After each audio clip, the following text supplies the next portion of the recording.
کئی مرتبہ آدمی دوسرے کے دسترخوان پر کیسے ہاتھ چلاتا ہے، کتنی بے دردی کے ساتھ، اپنے گھر میں اس طرح سے نہیں کھاتا جیسے دوسرے کے یہاں کھاتا ہے، کتنی بری بات ہے۔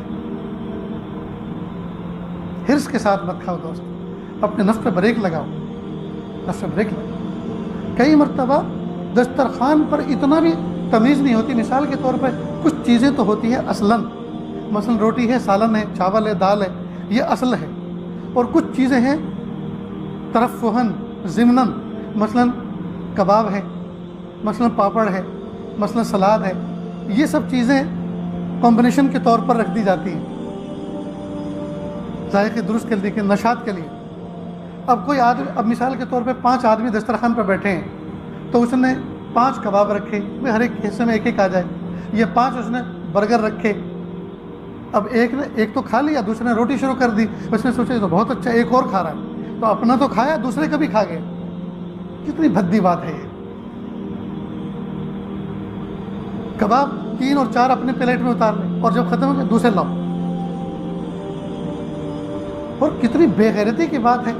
لوگ ولیمے میں، لوگوں کی تقریبات میں جاتے ہیں، اب وہ ڈش آئی سامنے، اب دال اتار رہے ہیں، بوٹی، اے بھائی ادھر آؤ، گوشت لے کر آؤ، اللہ اکبر، کبھی گوشت کھایا نہیں؟ کتنی بے غیرتی کی بات ہے کہ دوسرے گھر میں یہ کہنا کہ گوشت لے کر آؤ۔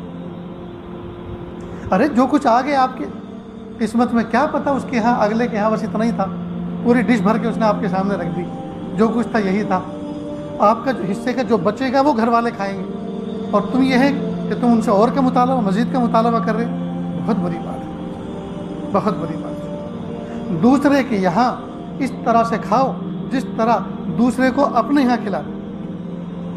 جب اپنے یہاں کوئی دوسرا کھاتا ہے اس وقت ہم کیا تمنا رکھتے ہیں؟ عزت سلامت رہے، جی، روٹی ٹوٹنے نہ پائے۔ ٹوٹنے کا مطلب اردو میں ایک محاورہ ہے، یعنی عزت کے فالودے نہ ہو جائے، کم نہ پڑ جائے کوئی چیز۔ اس لیے میں اپنے دوستوں کو کہا کرتا ہوں، اگر ڈش وغیرہ کھانے کے آئٹم بہت محدود ہیں، افراد زیادہ ہیں، تو جو کچھ ہے نا، مثلا کوکر میں بنا ہوا ہے، تو کوکر لے کر بیٹھ جاؤ دسترخوان، کبھی دیکھو محاذر ہے، اور مل بانٹ کے کھا لو، اللہ تعالیٰ اس میں برکت پا، تاکہ پتہ چل جائے کہ کوکر سے ڈائریکٹ نکالنا ہے، پھر یہ مسئلہ ہی نہ رہے کہ کچھ اور لے کر آؤ۔